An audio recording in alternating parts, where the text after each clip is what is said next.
drips from me, drips with every breath I breathe, drips like sweat, makes a mess. I slip into my own mess of missing you, of missing you.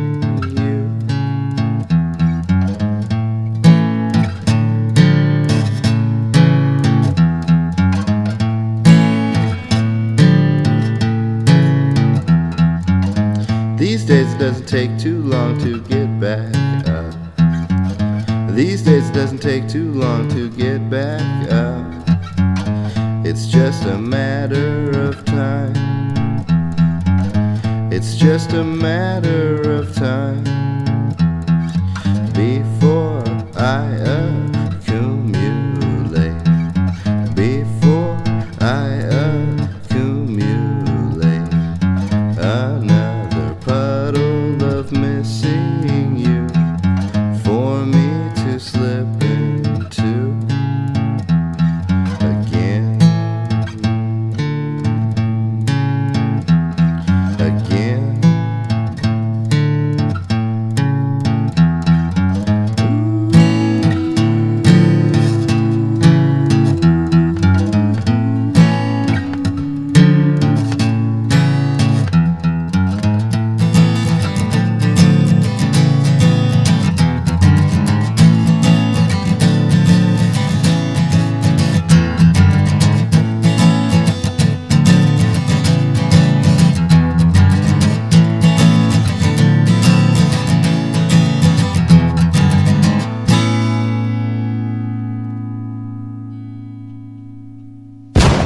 The interview will begin after these messages.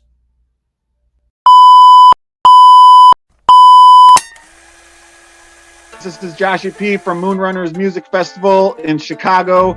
Just wanted to let you guys know that we will be doing another online music festival February 12th through 14th at the Moonrunners Music Festival YouTube channel. We got a great lineup over 3 days, including Mikey Classic and Jake Orvis of the Goddamn Gallows.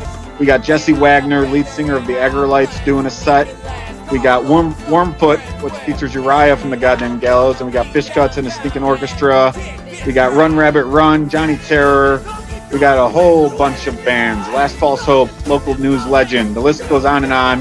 So come join us February 12th through 14th at the YouTube channel for Moonrunners Music Festival. See you guys there.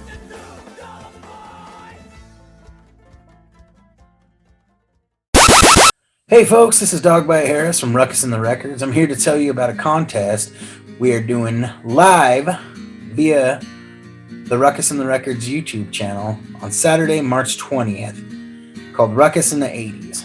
Ruckus in the 80s is a virtual show much like Battle of the Bands. Bands or solo artists will enter 2 of the best 80s cover songs they can come up with for a chance to win a cash prize and 100 drink koozies with their logos printed on them. How the cash prize is determined is each act that enters will be required to pay a $5 entry fee. We at Ruckus will match that to double that money. As of now, the pot is up to $200 and growing daily. The winner will be decided by the votes of the viewers via an online voters poll. If you or someone you know is interested in entering or sponsorship opportunities, hit up any of the Ruckus and the Records social media pages or send an email to Ruckus and the Records, all lowercase letters, at yahoo.com for more details. We hope to see you guys in the chat room on March 20th at the Ruckus and the Records YouTube page. Alrighty, folks, with me on the Zoom here. He's a first-time Zoomer, long-time listener is what he said.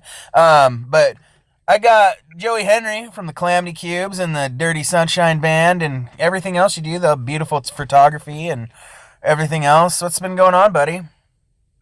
Not a whole lot. Just landlocked in the middle of the old world's ocean, studying the light as best I can, trying to feel as productive as possible.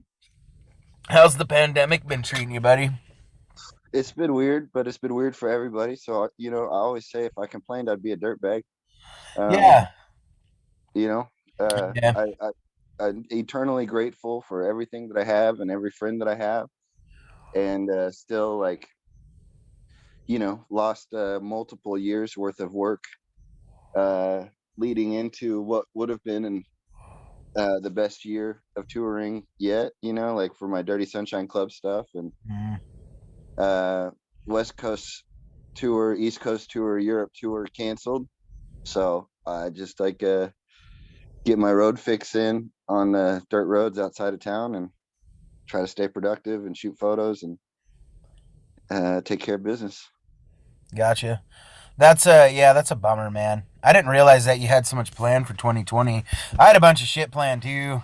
So Right. I feel you, man. Like I felt like 2020 was my year, and then it just kicked me in the balls, like right Right. out the And gate. and it did that to everybody. So it's Yeah. like I don't even feel like, like whatever, like my shit's Yeah. bullshit. Like it Well, sucks. But it sucks for me, but that's all it is. It's a collective, like it's a huge collective. What the fuck is going on? What the yeah. fuck universe have we slipped into? Uh-huh. Well, in hindsight, for me too, it wasn't even that bad. I think I can remember worst years for me in general. Right. So like I just was really boring and I had a lot of positive energy coming into it that kind of went away and like I just feel like I spent a lot of 2020 just like waiting, and I'm Yeah. still in 2020 still waiting, but in general, the label went up 1,000 likes, a lot of people are really getting into us, so like we've got a few great releases on the label and stuff. So in hindsight, like I had a really positive year aside from not being able to do shows. So, Yeah. my heart goes out to anybody who's caught this shit or has lost somebody from it. And but for me, I felt aside from just being really bored and cabin feverish, I didn't realize I was such a people person until I couldn't be around people. So. Um, Yeah.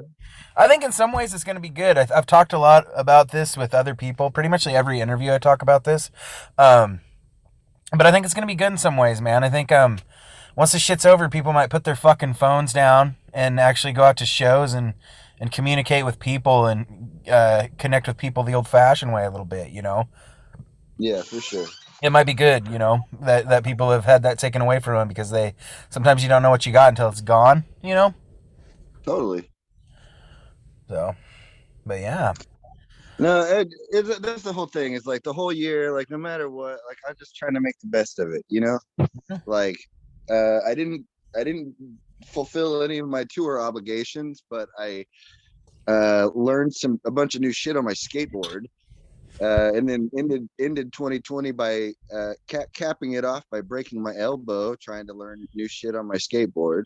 Uh, Uh, but what are you gonna do? You're 40, you're skateboarding. You better get ready to fucking break your fucking elbow and uh, well, You're gonna wait have for to 2021. You're gonna have to write another song called "Skateboard Elbow." Yeah, right. That was my daughter's like favorite song when she was 3. Was "Skateboard Hips."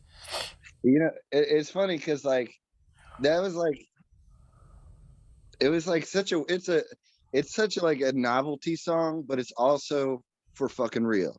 Like I traveled with skateboarders and then I started traveling with bands and found that the lifestyle was very similar. And before I quit drinking, I didn't quit because I was bad at it. I fucking I, I drink a lot of fucking whiskey. So with the band of musicians or with the band of skateboarders, I'm still passing out on hardwood floors.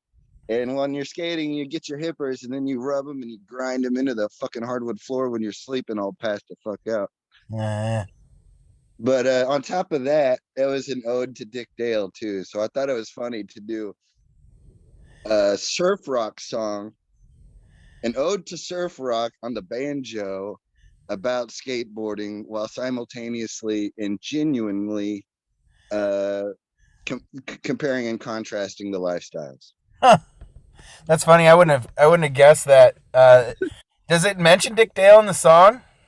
No, it's just like, it's just a smash. Like I'm just smashing at the fucking banjo. But if you want to call it a solo, which I wouldn't, there's an instrumental breakdown where I'm doing like sort of a dick, like you can't tell because it's just like mashing on the banjo, but I'm doing a a sort of a Dick Dale run up and down the fucking deal, and then we get back into the song. Oh, okay, I got you It's now. definitely not something I mention. You know, I'm telling you because you brought it up, and I was just thinking about that, like how I always one of those inside jokes. I always thought that shit was funny, but I don't think anybody else got it. That's funny. Yeah, no, I think it's funny. That's cool, man. But yeah, so you can't skate for a while. That sucks. How long did the doctor say you had to stay off your board for? I promised him like I'm 7 weeks into the healing process, so like I can play my banjo again. I'm Mm-hmm. doing a live my first live stream next week for Moonrunners. I All guess right. gratuitous plug here. Friday, February 12th at 10:55 p.m. CST. That'll be my first live stream back since I broke my elbow. Cool. We've Uh, been running ads for that too on the show. So, um, word, yeah, but yeah, it's been a funny year. yeah, I, man. I spent the last few years, like I spent most of my life thinking that I had to either choose music or photography. I went to Brooks Institute of Filmmaking and Photography in the early 2000s, and I quit my band in Kansas City to do that. Basically, I went there, and the other one of my other bandmates went to Arizona to go to recording engineer school. So we both went to our trade schools. Um,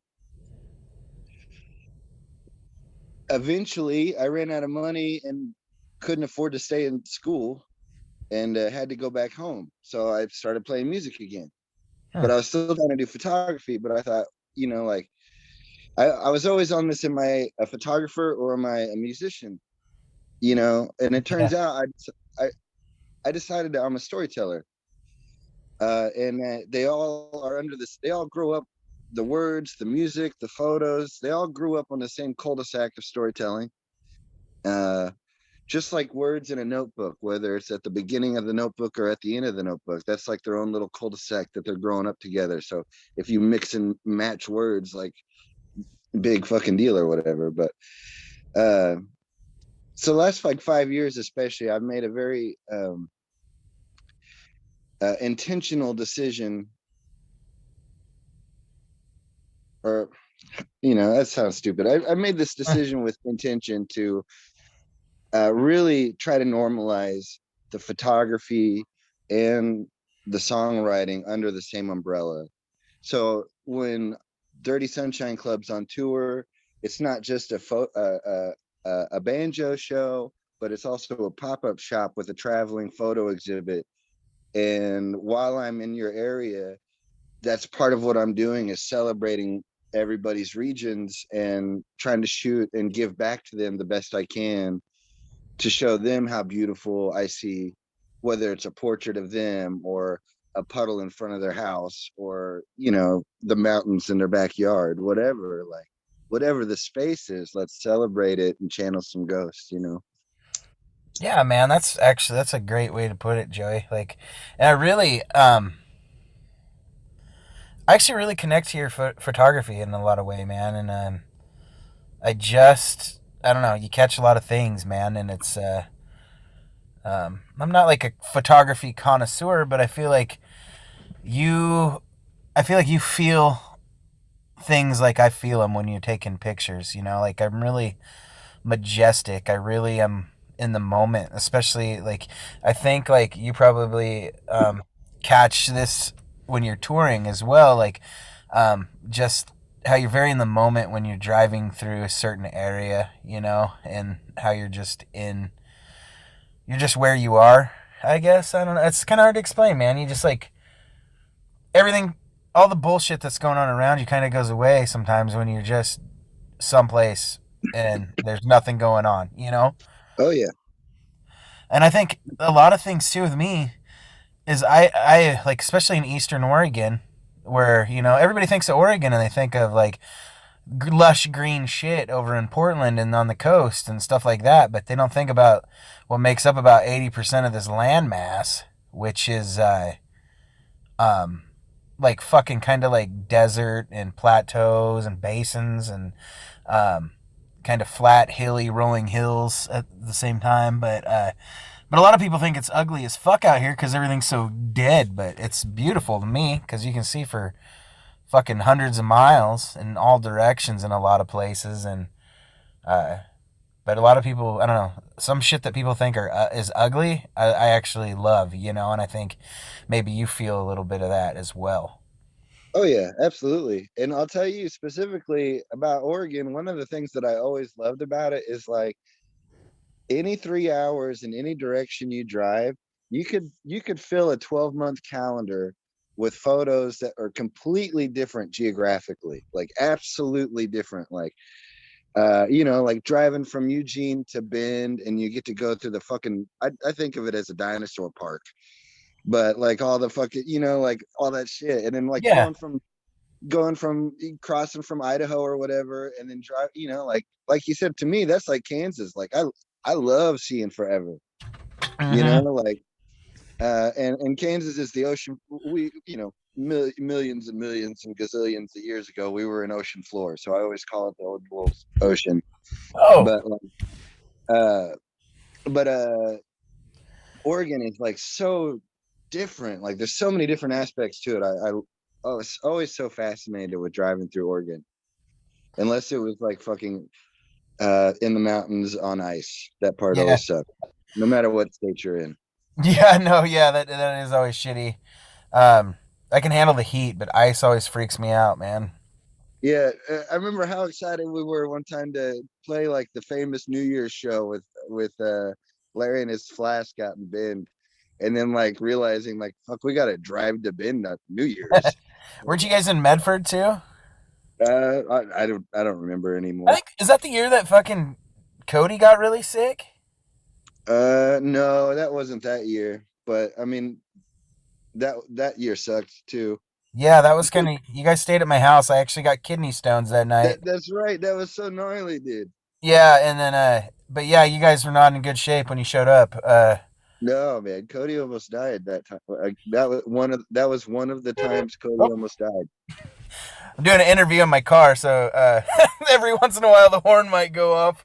But Well, yeah, man, that was a fucking. I was always really looking forward to getting you guys out here, and then first off, you guys caught like the death breath of the music.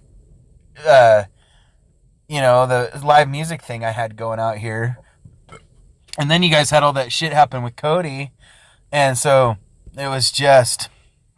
I don't know. I don't think any of us were feeling it that night. And then I got kidney stones about 3 in the morning. And I yeah, came back home right as you guys were leaving. About 9, they finally released me from the hospital. I came back all fucking high on Dilaudid and fucking. I felt better, but yeah, I was not in good shape either. So really, yeah, I felt so bad for you, man. yeah, you got me hooked on those drinks. Those like those sleep drinks when you're out here. They kind of or Oh come in yeah, that cool bottle. Those are really cool. I haven't had one for a while, but for a while I was on a kick with those. Every time I'd see them, I'd grab a few because I yeah, liked them.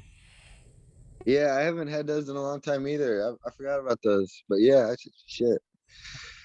I Yeah. just been back to my usual Benadryl kick. Uh, To, yeah, I take a one or two now too every once in a while. Like I have some issues sleeping, and uh, yeah, but Benadryl's kind of my go-to as well, actually. Um, so where are you right now? Are you in Wichita or Kansas City?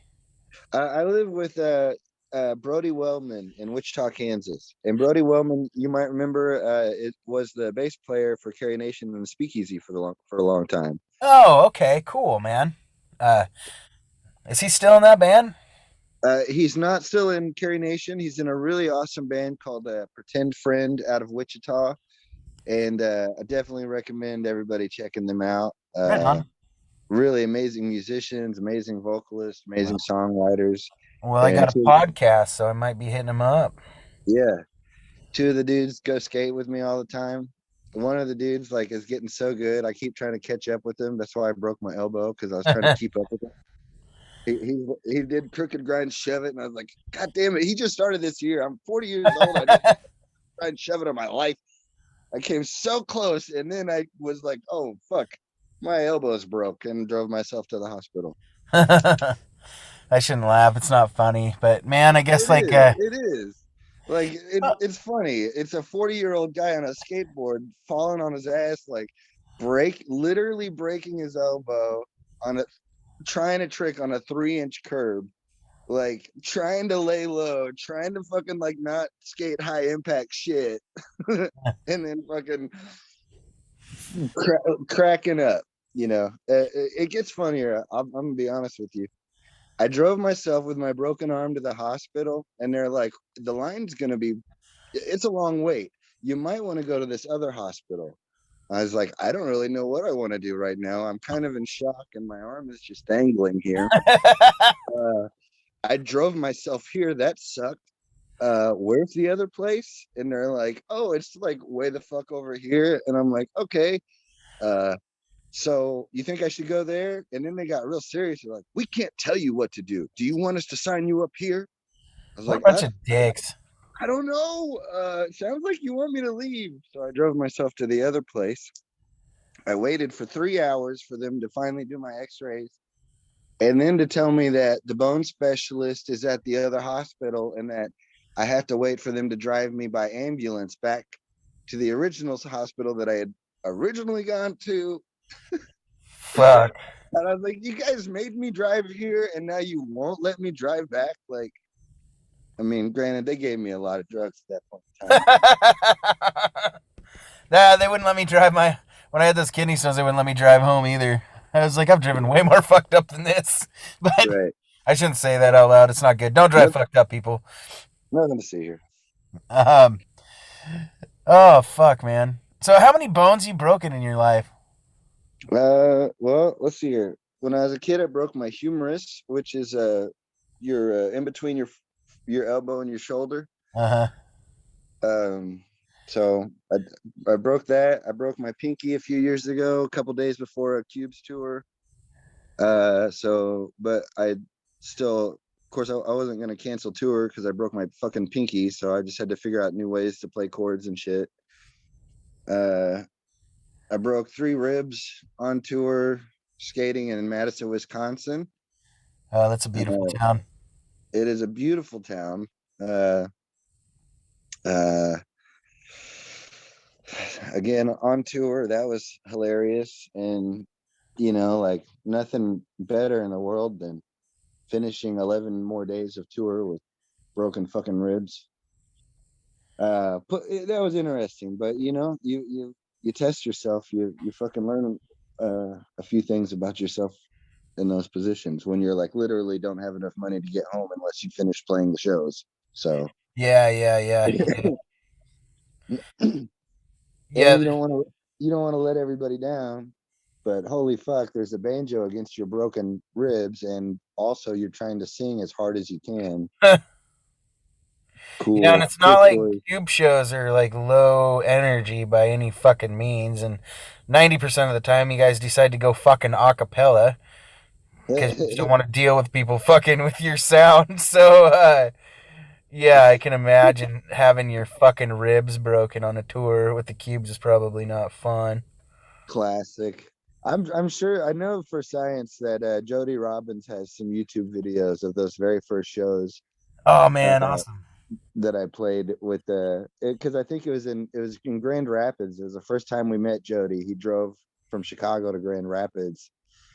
Uh, Isn't Grand Rapids Devlin's town? yeah. Devlin Okay. booked that show. Always shout out to and she just had a birthday too. So, Oh, happy birthday, happy belated birthday, Devlin. Shout out to Carverside. Love that family. Love Grand Rapids. Love most of Michigan. yeah, me too. Yeah. Lansing's a good town too. Yeah, Lansing, Grand Rapids, Ann Arbor. All 3 of those towns got pinball, so they're all good in that book. Oh, I forgot you fucking love pinball, man. I fucking love pinball too, man. And when I was like, I really love pinball, and I would play pinball all the fucking time when I was on tour. And I remember when I found out you love pinball, I was like, Joey, like, really fucking loves pinball, like more than anybody I know, I think. Like, we all have the bug. Like all the cubes love it. Uh, and we all have our own reasons and all our own histories with it and stuff like that. But yeah, man, I get a little Rain Manish about it. Like, so just for example, from Idaho to your house, you cross the state line Uh-huh. into Oregon, and there's a Love's right on the left, and you stop at that fucking Love's because they've got two machines in the game room. Ah, So, fuck. so That is basically, love for if I pinball. were to have in the fucking country driving around, I will wake up in the back of the van and be like, "Where we at? Oh, yeah, we need to stop at this Love's. They had a Lord of the Rings and a Simpsons party last time we were here, so we got to Let's stop see and what they wake up." got. Yeah, Yeah, there's some places in Portland and Tacoma and Seattle that have really like a bunch of pinball machines. Like they're really like almost like specialty like bars that are just like related to pinball. literally, the Pacific Northwest basically helped keep pinball alive for about 10 years. And then finally, the rest of like the East Coast and the West Coast had it, but specifically the Pacific Northwest, like in Seattle, there's literally still a paper zine that tells you what machines are where. Oh, really? Yeah, it comes out every few seasons, like like a couple times a year, and it just like lets you know by district what bars have what machines and stuff like that. And now there's like apps and all that shit. But in Wichita, we used to have to go laundromat hopping to play pinball. But now we got like we got some friends with personal collections. So even with quarantine, I've been able to keep up my pinball habit. Nice. Yeah, you got like in-house pinball dealers now. Well, I mean, I just rent a room from Brody, so I can't bring a pinball into this house, but what someday. But yeah, some really great friends with some really great personal collections, and uh feel really lucky that, especially like laundromat hopping to play pinball, that's pretty low. Like, and it's not like dirtbag low. It's just like fucking those machines aren't gonna work. They're not gonna be fully functioning machines in the first place. Like they're getting like there's always literally like little kids like with ice cream touching your fingers while you're trying to play, and you're just like, I can't be here. Well, I don't know, man. I saw that video of you playing banjo for all those little kindergartners, man. They fucking really loved you when you're playing the Well, yeah, dinosaur song. that's a different story. But yeah, like oh god, that's what my favorite thing about playing shows in Kansas City. Like, I mean, obviously, I love the whole family in Kansas City. I've got a long history of Kansas City. Uh, I moved there as soon as I graduated high school. Started shooting skate photos for the skate shops, and so beyond the music community, there's an amazing skateboard community in Kansas City, and I just sorry, I kind of lost track on what I was talking about, but The kids that you're playing for.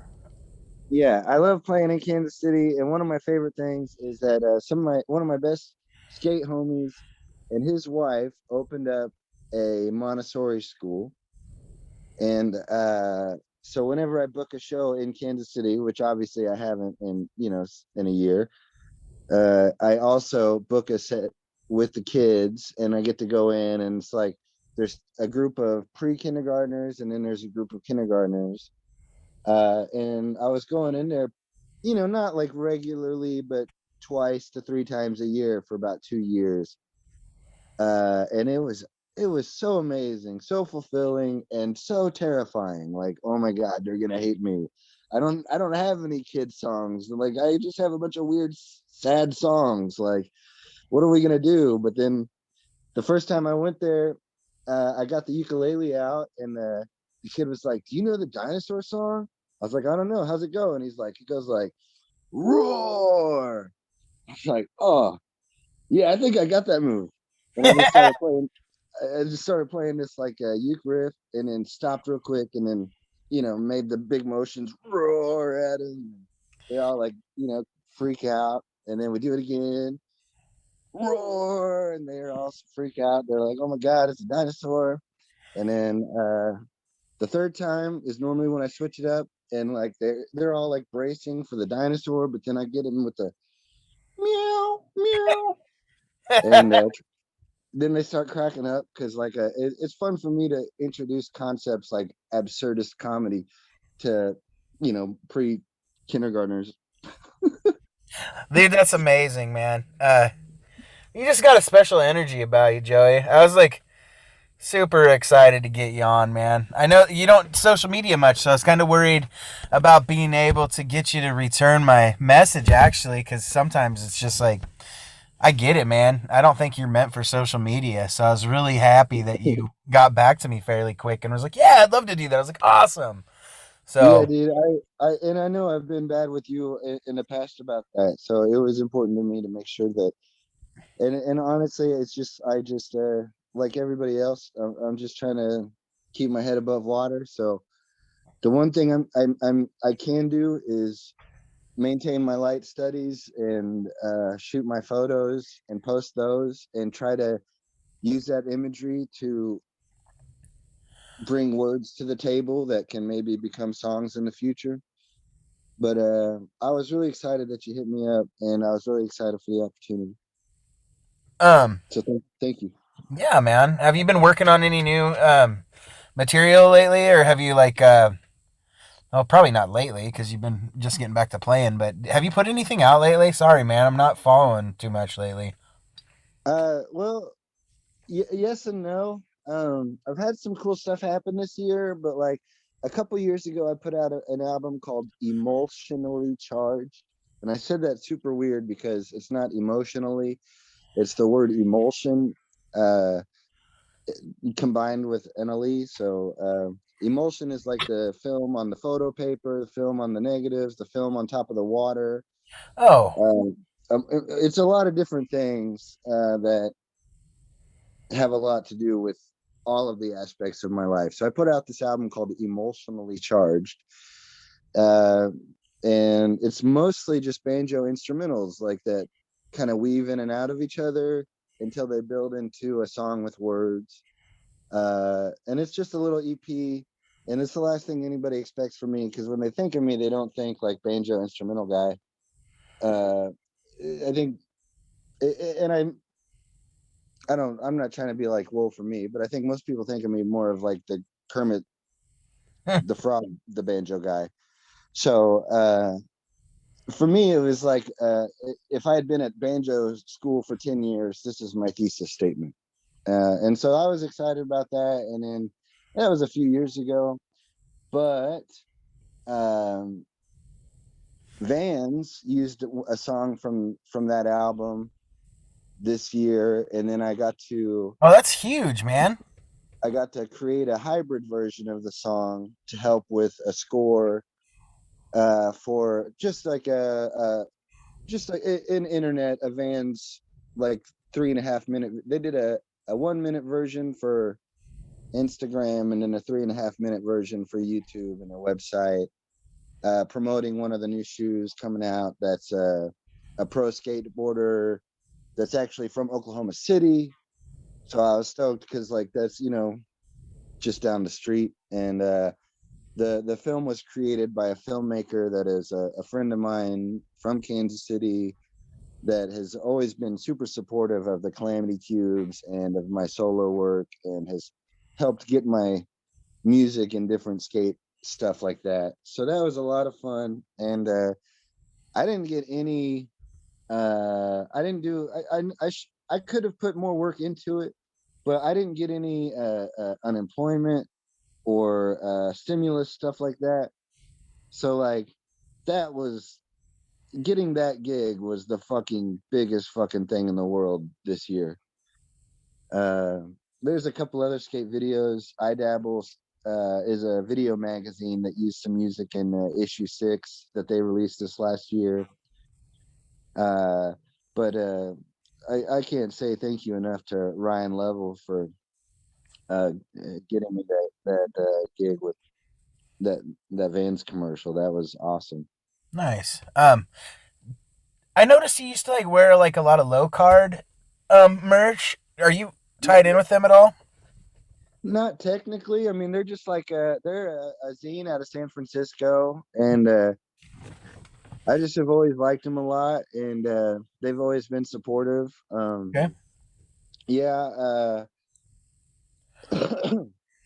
they reviewed Cube's album in the zine at one point in time, and then I started tagging him. I started like a photo series a long time ago, like Rad Ventures of a low card hat from Kansas, and it would just be like whichever hat I was wearing, and then like the bar we were playing, or the dirt road I was at, or the pinball spot we were at, or whatever, you know.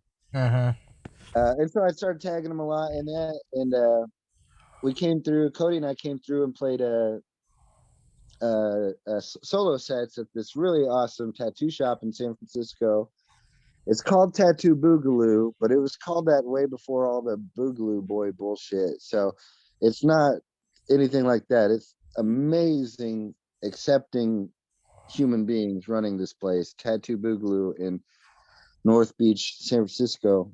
What is Uh, Boogaloo? What's the negative side of that? Is there like oh, a hate group this or last something? year with all, yeah, I mean, I don't, I don't want to, get is a whole deal this last year with like the Hawaii shirts showing up at the protests and stuff like that. And anyway, like uh I guess that was one I just didn't follow.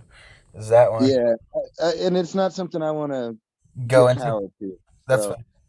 I don't want to speak on that anymore really, but Tattoo Boogaloo in San Francisco, some of the most amazing tattoo artists, and you know, like despite the commandeering of the usage of the name, like it's one of some of the most beautiful humans you'll ever meet. But anyway, we played a solo show there, Cody and I did, and low card, some of their homies showed up and they brought a box of new hats for me. Rad. Yeah, like, you know, and they've always just kept in touch back and forth. I'm actually like it probably won't happen for another year, but they do collaboration t-shirts with skate shops where it's like has the skate shop uh on the front and then the low card on the back. And they said that they would do a Dirty Sunshine Club version of those. Uh, Nice. even though I'm not a skate shop, you know what I mean? So like Mhm. I'm pretty excited about that. Even though it probably won't happen for another year, but like I'm excited. All my t-shirts and stuff like that are limited edition. So it'll be fun. It'll be a really fun limited run of shirts to get out there. Do you sell your art online, Joey? I do. I don't have like a website, but you know, like I've been at basically now like I've basically been posting like prints available upon request after every post. But like I've been surviving this last year off of people support by purchasing custom orders and purchasing shirts, and I started introducing new limited runs of new limited products like the photo puzzles and different things like that. We're just trying to come up with as many fun things that I can do in limited runs that you know I can still do when I'm on tour. But since I can't tour, it's like, well, I mean, honestly, me and Cody were about to leave for West Coast tour last year at the end of March, and that's like when everything was getting shut down. And so it's like, oh, so we already ordered, you know, like I had already ordered merch for that tour. I already had all this stuff, but then it's like, oh, I can't go anywhere. All right, well, you know, shirt sale. But Yeah. really, like I say it all the time, and I say it because I mean it. But like, anytime people are interacting with me with whether it's the music or the photography or any of the products, you know, is they're sharing their medicine with me just like they're taking medicine. And that's the only way I've been able to survive this year.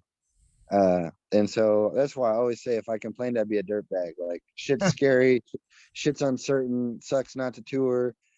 I spent the last 3 years building up to this year of it was supposed to be not just touring, but having photo exhibits in all the regions that I was touring. So having a standalone exhibit and then touring the region with my traveling exhibit, and then, you know, taking that across the country and then on to Europe. Like it's something I've been That's such a working on. great idea, man. Too. And Like I've been nobody does that. I've been working on that for so I mean, like for you know, and it's like it was right there, it was happening. And then it's just not. And so like what can you do? Like Yeah. it's so much worse for so many other people. Like, You kind of had oh it my set up at Moonrunners when I saw you, but the way I feel like you're explaining it, it would have been bigger than that display. yeah. Yeah. The pop-up shop has gotten bigger. You know, it's still I still have like I try when I'm on the road, I use traveling my traveling exhibit. I use the size 11 by 14 because it's big, but it's not too big. It's small, but it's not too small. And most importantly, it's a very standard size. So you can anybody can go get a $6 frame at Walmart or Walgreens or at the you know a $3 frame Hmm.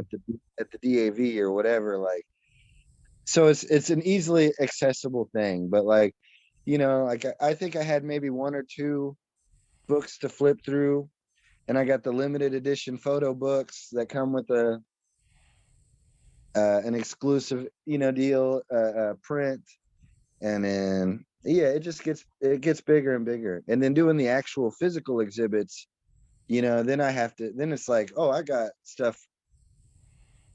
I mean now it's like takes up a lot of space in the van. Yeah. It's like yeah instead of having these little traveling books I got actual 11 by 20 and 15 by 25 size prints with that are mounted on foam and ready to hang, and then have to like not somehow bang them up while we're traveling. Yeah, I can. Yeah, and that's hard not to beat your shit up when you're traveling. Fuck, man. Oh god, yeah, it's So hard. impossible. Especially if you're traveling with other people, you know? If it would Yeah, have been just you and Cody, it probably would have been fine. But if you would have been in like a giant band with like 5 or 6 people or something, oh man, you'd be fucking having anxiety and pissed off all the time probably because your shit would always being fucked up. yeah, and I wouldn't do that, you know.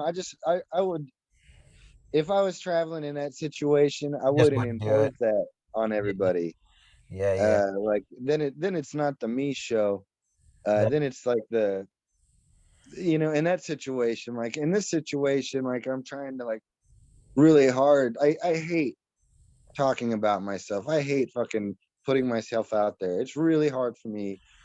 Like it is for a lot of people. And I challenge myself daily to make posts and try to continue to remind people that through example that even if it's hard, even if it's like not the best thing you ever did, if it's medicine for you at the time, it's important. So share your medicine.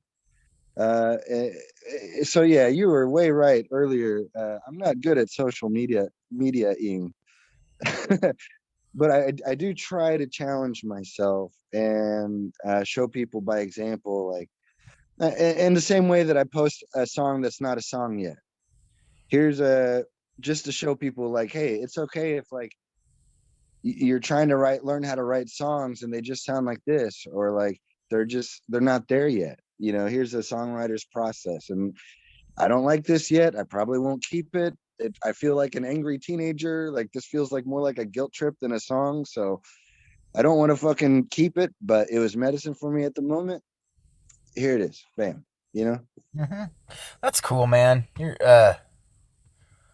yeah, and when I said that about you not being like a social media guy, that definitely wasn't a a negative thing. I feel like people like you, I actually like you're kind of inspirational to me in a lot of ways because I'm so fucking hooked on the shit and I don't want to be. So I see people like you and Honeycut and people that can manage to spread positive things on Facebook and stay kind of out of the negative things. I really respect that because it's very hard to stay out of the negative things, especially in this day and age. So definitely wasn't anything negative saying about you not being a social media guy. I think that's a good thing. No, and I didn't take it that way. Okay, good because yeah, it definitely was more of a positive thing for me to say that about you because most of the people that I really respect these days tend to stay off of it for the most part. You know, it's an essential. Pretty much anybody who does anything that we do really needs one, but I think that I lean on mine a bit. You know, so I try a little harder every day to not be so connected to it and try to be more in the moment of like real life is what I always like to say. Like I always say like, you know, there's a lot of people, and I won't try to get too political because, like you said, you don't want to get political, and I'm cool with not getting political. But you know, it's been, as you know, it's been very tense the last few years, and you know, a lot of my conservative friends are really pissed off because some of the shit I would say online, you know. So I ended up like deleting them off my Facebook, and they'd get kind of get upset, and I just tell them like, hey man, like, look, dude, I'd rather spend our time on this earth talking about things that are positive and not arguing and bickering over things that don't really matter, you know? Yeah, So like this is just Facebook world. Like we're still friends in real world, you know? yeah, I don't want to put you guys in a position where you guys want to argue with me and I don't want to argue with you. So yeah, just, you know, it's nothing personal, you know. So to me, it's like Facebook's like a whole fake world, you know. Social media in general, you know. Uh, and I'm trying to take steps to disconnect myself a little bit more away from that fake world because I'm a person that takes that fake world a little too seriously at times, and I let it bug me in my real world, you know. yeah. We can't let it define us, and that's the hardest part. Is like, like it's so easy to like, if things only have certain amount of views or likes or any of that stuff, it's so easy to let that define us. Or if like we didn't get invited to X festival, but Yeah. we got invited to play the next festival, or like, you know what I mean? Like all those things are so easy to let define us, but it's really it just and I have to exercise this constantly and put myself in check. It's just uh, it, it, it's just like compliments and insults. Hmm. Like, take them, accept them, and let them roll off your back either way, because you can't let any of that define you either. Like, or you can't if you just like start believing all the compliments, then you just become uh the Complacent. yeah, well, you become complacent, but you also become like the myth is, and then you start having the nobody loves me, they just love the myth complex. And like, and if you believe all the insults, then you're going to be butthurt, and 10 years later still call yourself Kermit the Frog in a fucking interview because somebody called you that in a fucking thing 15 years ago or some shit. So yeah, like I say all these things, but not because I've achieved them. It's because I'm consistently Working on it. I try I try to look at them as opportunities to exercise working through those. Yeah. Okay. That's a good But way to put it. You're just better at working on them than me, I guess, you know. And I think Honeycut's the same way because Honeycut, man, he's having struggles with social media for the first time I've ever known him. Really, he's yeah, really struggling with it. Like we talked a bit, and he was like, "I just have a problem keeping my mouth shut now, and that's not me." And so he like deleted his account for a minute, but kept his messenger on and just ran from his music page because he just wasn't doing well with it. And usually Honeycut can let it roll off. So I mean, yeah, it's been real tense, man. I kind of feel like yeah, it's getting a little better. Hopefully it does, because the state of the country is not good right now. So, but yeah, I hear you. yeah.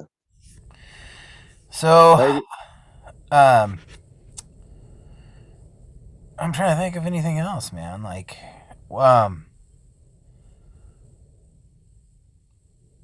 mm, let's see. So my daughter, did you know much about longboards? Uh, well, I mean, as much as somebody that doesn't really do it but does skateboard, yeah. Yeah, my daughter's been really into it. I just got her a Sector 9, because Oh she yeah. we got her a really shitty one, and she rode it till it fucking she couldn't anymore. So we decided that since she liked the last one so much and she was committed to it, that we'd get her a good one. Do you know much about that brand? It's a classic brand. It's Is a it? classic and you know, most longboards are gonna, I mean, I don't really know, like I feel like it's a pretty standard thing. Like you're gonna have some big soft wheels, you're gonna be able to cruise and stuff, and when she's ready, like take her to the skate shop and get her a board that she can take to the skate park, you know. Yeah. That's a good idea. I should take her to the skate park, man. Um, so what kind of boards do you think I should, if she ever gets into like regular skateboarding, what would you suggest I get? Because I think it might come to that eventually. Well, there's I mean, there's a million companies, but really as long as you get it from like an actual skate shop, you just can't get it at Walmart. The Yeah, Walmart boards aren't made of the same stuff as the skate shop boards. yeah, yeah. And as far as companies go, that's all personal preference. Like, you know, there's independent companies that are like all female companies. There's like non linear companies out there. There's, you know, your standard. There's my buddy Sean Malto rides for Girl Skateboards. He's been pro for Girl for a long time, so a lot of times I'll pick up Girl just to support the homie. And uh, uh yeah, it's just whatever your shop carries and stuff. And most of the time, most shops carry like preset, like already put together completes that are cheaper, that are ready for beginners. Cool. uh and they're the pro standard. Everything's the same. It's just a little cheaper and it's already set up. You just don't custom pick every little piece of it, you know. Hmm. So Um, how often do you think you go through? Like, how often on average would you say you go through skateboards? well, I'm big dude. Uh, I posted a video a couple months ago of this battle I had trying to ollie down the set of stairs that ended with me breaking my board and not rolling away. Uh, Unfortunately. And then I went on to break my elbow. So now I got to think about rehabbing my elbow and then rebattling that fucking actual uh, mountain as opposed to the 3-inch curb I broke my fucking elbow. But honestly, like I'll skate a board to death. Like I'm a broke ass motherfucker. I've always have been. I've always been like I've never been a person that could afford to have a set of trucks that he had to have, or I have to only use this wheel company. Like I've always been oh, thanks homie. Like I really appreciate these wheels. That people I've been a hand me down guy my whole life, but I've also been a skate photographer shooting photos with people that are going through equipment a lot more regularly than me, you know. Yeah, cool. So when you were traveling with skateboarders, is that what you're doing? You're a photographer. You're being a photographer, or were you skating a lot too? As far as like, I mean, have you ever like skated kind of professionally or in competitions or anything? No, I've sucked at skateboarding my whole life. Well, you're Uh, better than me. I love skateboarding. I'm a student of the culture and the lifestyle and of whatever you want to call it, the art, the everything about it. I love it. The community. Hmm. Um, and I've never been good at it, but it's just like pinball in the fact that it's like if your friend plays a game and gets a score that they have yet to that they never got before, they get a new personal best. It doesn't matter what you score you got on it. You're stoked for your homie. Mm-hmm. And especially once I moved to Kansas City, once I left Wichita, like I'm gonna be honest, I love Wichita, and now Wichita is so much more welcoming and tolerant as far as the skateboard community. Yeah. But in '99, when I graduated high school, I did not feel welcomed by my skateboard community here. And I moved to Kansas City and I found this community of skateboarders that was encouraging, that encouraged each other, and to this day, like, has produced uh professional after professional, whether it's in front of the lens scene of skateboarding or behind the lens scene of skateboarding. And it's all because the community has of skateboarding, like Kansas City is such a shining example of that. And of course there's like, you know, tit for tat here and there, but it's like ultimately, like, they've they've built they spent decades building a culture and instilling that in the new generations of, just like Madison, Wisconsin, of just like tolerant, not just tolerant, but like everybody skate. Doesn't matter who the fuck you are, what size you are, what how you pee, like fucking Mm-hmm. skate. If you want to skate, skate. That's what I love about it. Yeah. And this year, I turned 40 this year, but this is one of the most progressive years for me personally as a skateboarder. Hmm. Uh, I learned so much more, so many new tricks that I never thought I'd be a person that did, like 180 nose grinds and fakie nose grinds and different things that, like, I never thought I could do. And I'm not saying I did great ones. I'm not saying I made them look good, that I landed those motherfuckers. And I'm fucking grateful. Like I said, I'm 40, and in a couple months I should be given the green light to go skate again. Nice.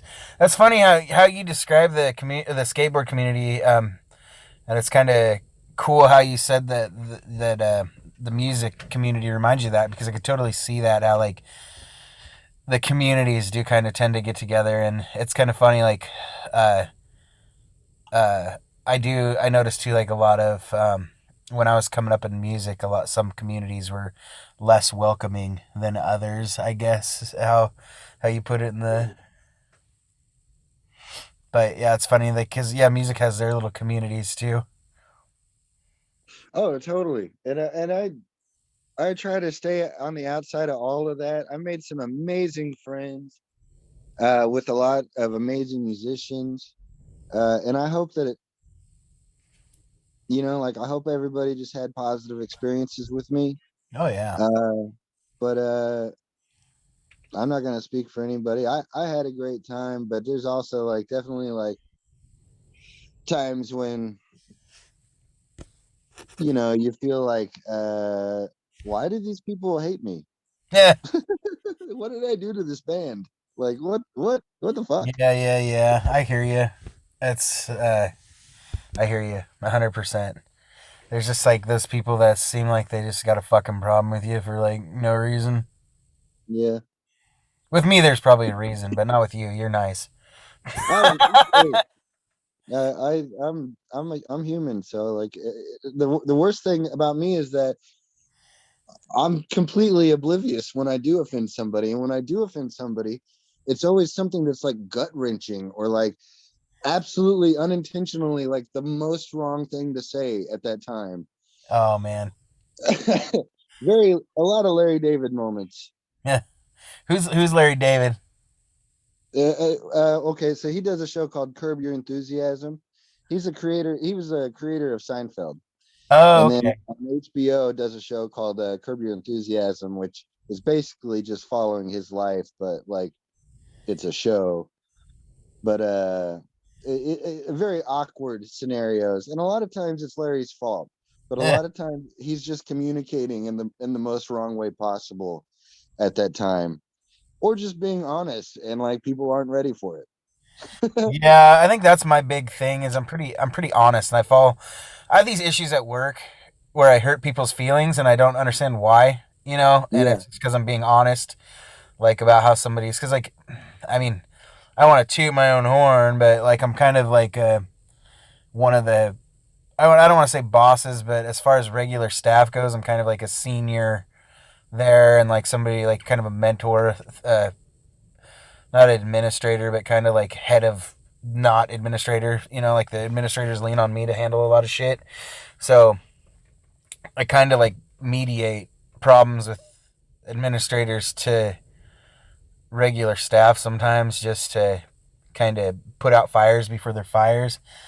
And yeah, I think I tend to be a little too honest sometimes. And it's bit me in the ass a couple times. I've either got some kind of complaint and not understood why, or like found out that I really hurt somebody's feelings, you know. And I think I'm kind of, I feel you in what you're saying. Like it's, maybe I talk to somebody or use a certain tone at a bad time when somebody's not having a good day, or they're sensitive about a situation, or you know they don't see it my way. I guess I don't know, but yeah, I've learned that about myself. Though it's a good thing to know about yourself. You know, that then you become aware of how you communicate, and that Yeah, you can't communicate with everybody the same way. I think is a lot of it, and so when somebody's like new, some of it's a lot of new staff. They're like, Aaron's an asshole, and I'm like, you know, I'm not trying to be. You know. yeah, yeah. It's like no, you like there's you can't take it personal and don't be a dick about it. Mm-hmm. Like those are like basically the golden rules or something. Yeah, And that's kind of my thing. I think the newer generation. Sorry to cut you off. I do kind of think the new generation that's coming up are real sensitive, man. Like you can't, they don't take criticism very well. And I'm the kind of guy where I like criticism. Like for the most part, you know, sometimes I mean, sometimes criticism can piss you off, as always. But I like to know the things I need to work on. You know. I love a slice of humble pie. Yeah. I mean, I think um, a lot of times I know. So somebody just telling me kind of reinforces it. But also at the same time, I'm like, if somebody's noticing that about me too, I might ask them, how would you fix that? What would you do? You know, so I Yeah, can get another perspective on it because maybe I'm battling with that in my own head about how I can better myself, but I'm not finding any answers. So maybe somebody else is outside looking in on it can tell me, you know? yeah. And also simultaneously understanding that half of the things that we're thinking people are thinking are just projections that we're posting on them. Mm-hmm. And so like, you know, okay, so this is a weird transition, but like one one of the main things that a lot of I shoot a lot of photos. I have a lot of different ongoing studies. That's what I call it. Like, but the puddlescapes especially, I'm always looking for natural illusions around me and looking for like and enjoying exploring portals to other parallel universes through this. And then realizing like, okay, well, how many illusions are there? And like uh and then you think about it, even that little puddle is like an entire ecosystem for something for a period of time, whether it's a different frame of reference of time than we have. Mm-hmm. Uh, so it just like that, everything that we're choosing to feel like we're giving to people or receiving from people are just as much illusions as the puddle grime that we turn into galaxy shine everywhere else around us. So this is weird. I know it's kind of heady, but like a real short story I have been saying for years. It's been stuck in my head. I think I just posted it last week. Is the gift was the illusion. The illusion was true, and the truth, like any good illusion, only lasts a little while. Uh, and so that's I just keep trying to choose the illusion that my purpose on this earth is to help encourage people to choose to be medicine for each other. I don't I don't know anything about making money.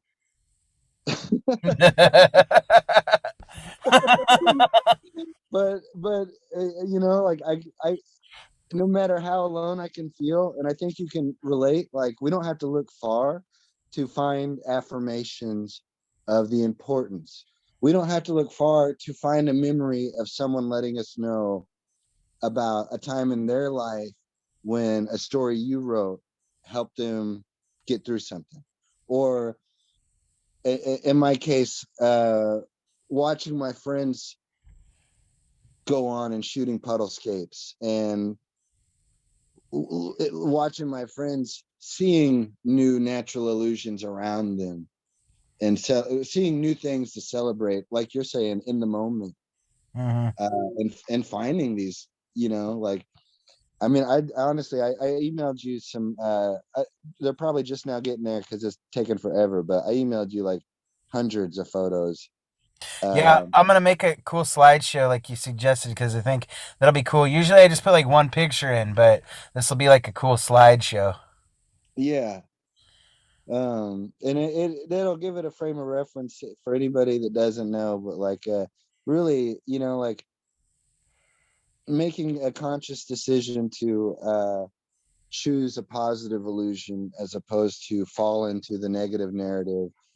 Although, like anything else, with anything else, I have my passings and failings in those departments, like I'm human. That's why most of my songs, I think I try to be like, hey, even if I say you, I somewhere in there, I'm going to say, but every single one of us, myself included, is capable of this behavior that I'm upset about. And I've probably done this to somebody else. So fucking reality check, take my ego out of the equation and fucking get over it. Get on with it. Yeah, I got you. Well, shit, Joey. Can you think of anything you'd like to add? Because I really think ending on that note, man, I think it's really good, man. I'd really like to have you back on sometime, especially if you're once this shit um once this shit kind of passes a little bit and we're back to getting busy. I'd like to get you back on here and hear what you're working on when you're allowed to work on it again, because Oh yeah. this has I been am. great and I've really enjoyed hearing just views and stuff though. And but I feel like it's a good time to end it. I think that's a good high note to end on. Sounds good to me, man. I really enjoyed getting to talk to you, dude. I it's so far and few between that we get a chance to see each other. So even like this little fucking Zoom meeting, like even though I'm like kind of hiding in the bottom, uh, I really appreciate it, and it's really really good to see you and to talk to you, brother. You too, man. So if anybody's interested in buying any of your prints, just hit you up on social media. Yeah, follow me on Instagram at Joey Henry's Dirty Sunshine Club, or Facebook, same thing, / Dirty Sunshine Club. And anything I post, I can make custom prints of, and I'm always posting. Everything I do is limited edition, so I've always got new like limited runs of shirts and limited runs of. I got some photo puzzles right now that come with a print, some books, a bunch of random shit, and I can custom print anything that I post. So uh, I'm happy to. If it can be medicine for anybody, then I will work with your budget. Like I have asking prices, but I don't care about money. Like if it can be medicine for you, Let's make it happen. Cool, man. What about music? Where's the best place to get your music where you'll benefit from that and not Spotify or whatever? I mean, I guess you could tell people about Spotify, but I mean, Uh, I think the emotionally charged album is the only one that I have up on like CD Baby or one, those things online. And then, but I got it all on my computer. So if anybody wants to hit me up, I've got hard CDs I can ship out. So just hit me up online. okay. And I'm working on getting that stuff out, and I'm working on recording new music and challenging myself to allow myself to break my own songwriting rules, and showing by example, releasing stuff that I'm not entirely comfortable with, but still it was medicine for me at the time. I needed to do it, so I needed to let myself do it. And even if nobody cares about it, that's a stupid way to put it. I don't mean it like that, but it's like uh it, that's my whole deal anyway. I'm just trying to show by example, like put it out there. So I am working on some fun new stuff, even though I use the word fun loosely because in my mind it's like the meanest shit I've written in a long time. But I it's also like maybe like the 7 stages of grief. So it's gonna wrap around to a song that gets back to the ultimate message, the underlying theme of everything about me, which is unconditional love. Right on, man. Oh yeah, we're gonna play some songs from a band. You sent me your old band. My robot has a soul. Oh yeah, dude, that's the yeah. If people listen to that, my live shows will make a lot more sense when I'm doing like feedback out of my old Fender Vibro Champ amp with my banjo and shit. That was the first I, amp I got too. dude, it's literally known me my whole life, I and need to get it back actually because my grandpa gave me that amp when I was 14, and I sold it to a friend of mine because I didn't have any sentimental values when I was like 17, and I actually yeah, traded it. I traded him that Champ for a crate that had more power. yeah. So eventually, so he still has that thing. He blew the speaker out of it, but he's been saving it for me for years. I just got to go pick it up and get a new speaker in it. So, but yeah, that was my first amp too, is a Fender Champ. I don't know if it's the same exact one, but it sounds like it's just a little itty bitty one, but it's a tube, so it screamed. Mine was my dad's, and so it's like was there when I was.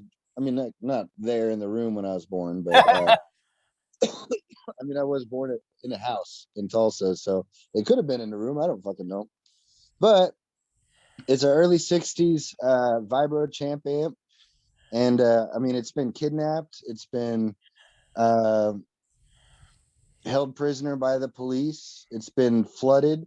It has been through hell and back, and it's still fucking like the second the banjo met the amp, literally they wrote a song together. I didn't have anything to do with it. I sang words, but like the second, like I plugged the banjo into the amp, I started playing chords and fucking finished writing a song. It's not a song I play anymore, but it's like there's a special. That's why I'm so stubborn about always using that fucking amp, even though it like just it's like the old car that only starts for me, you know. Anyway, I know you try to end it. I'll just go all day. So. No, no, it's fine. I was gonna say I could go all day too, but that was, I mean, it's good. We're all good. This is not a show with any kind of structure. Like I said, I didn't have like a format, which is crazy because like when I used to do shows like this, I never used a format, and it always would bite me in the ass. So then I started kind of using a format, and it worked out well. But like so, anytime I don't use one, I get worried, but like the last 6 shows I've had very little format to it, and they've all turned out great. So I just think there's not a rhyme or reason to how I do anything. I think that I don't know. I just kind of feel like whatever. I wasn't really too worried about it with you though. I was like, me and Joey are gonna come up with something real good, and I don't think I need to fucking anything. Yeah, I'm just excited to see you. I'm excited to talk to you, brother. Yeah. Well, man, thanks again for coming on, Joey. I'll turn this into like a cool slideshow, and then I'm getting like an office too, so I'll probably order some prints maybe from you for to hang up in there and use as medicine, as you would like Fuck to say. yeah, dude. So, all right, buddy, take it easy, Joey. Thanks for coming on, buddy. Thanks for having me, man. Thanks for everything you do. Thanks for sharing your medicine with the world, whether it's by helping other people learn about musicians and or whether it's by sharing your heart with your own music, man. Like fucking thank you. Yeah, man, and thank you for that. Makes me feel good. Yeah, like I said, if you come out here, hit me up, man. We'll spend a day. Try to make it like a. Even if you come out here on like a Wednesday when you know you're not gonna get like a real good show or something, I'll take care of you. You come out here, and we'll come drive around, take some pictures, man. Careful what you wish for. All right, brother. I love you. See you later, buddy. See you later, man.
we still friends?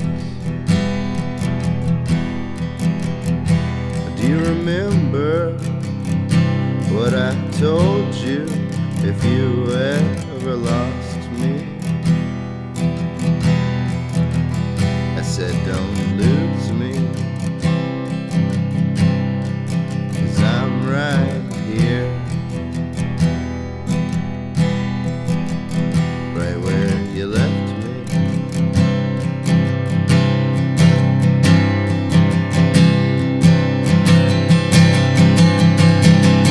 And it's alright, it's alright, it's alright, baby, it's gotta be alright, 'cause I am not afraid to say it, and I am not afraid to know it. And if you're afraid, then darling, don't you show it. Don't be afraid. You know you've always known that I'm here, right where you left me. I'll always be right here, so don't you forget me. I'm here.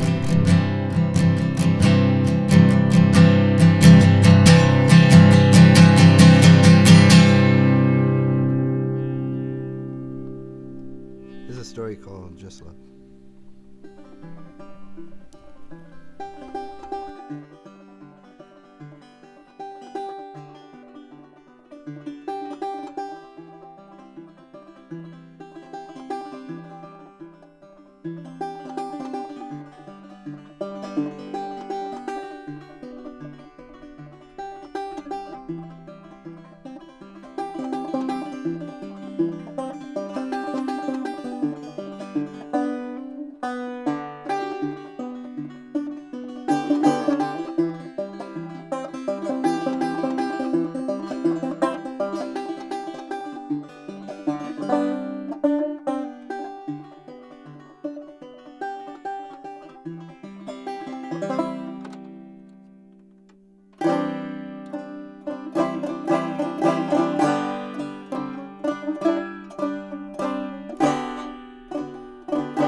Everything I see is just a picture on a screen scrolling.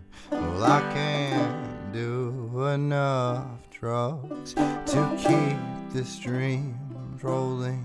Well, I tried and I tried, but she could try harder. I said all's I have's my love, darling.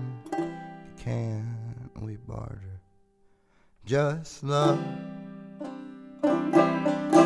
just love. That's all I have.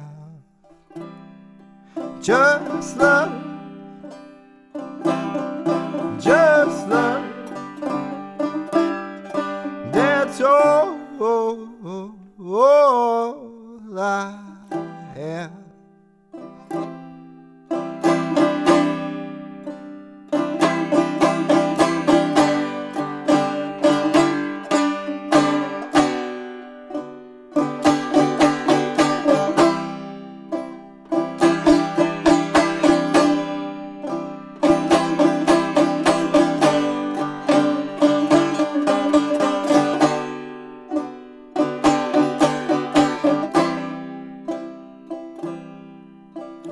I was on the road trying to build a future, searching for a porch that was big enough to roam.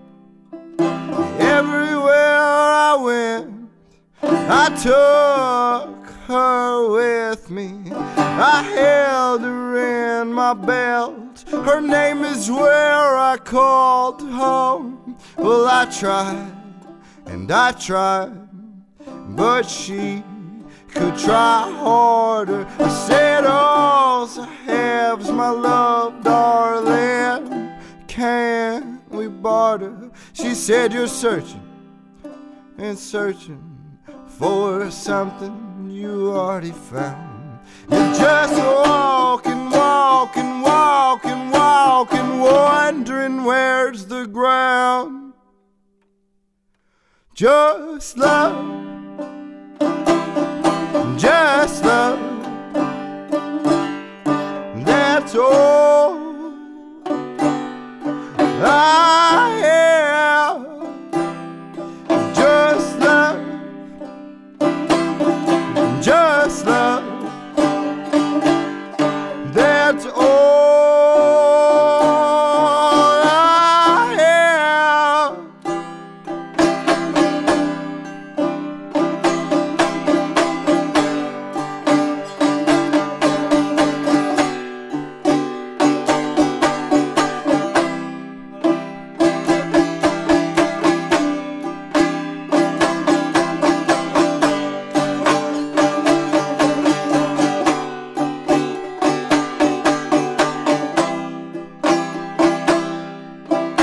Everything I see is just a picture on a screen scrolling. Well, I can't find enough sleep to keep these dreams rolling. Well, I tried and I tried, but she could try harder. I said, all I have's my love, darling. Can we barter? She said, please, please, please, my friend. And I laughed. I said, where you been? You been searching and searching for something you already found. You been walking, walking, walking, walking, wondering where's the ground. Just love, just love, that's all I have. Just love, just love, that's all I have. Just love, just love, that's all I have. Just love, just love, that's all I have.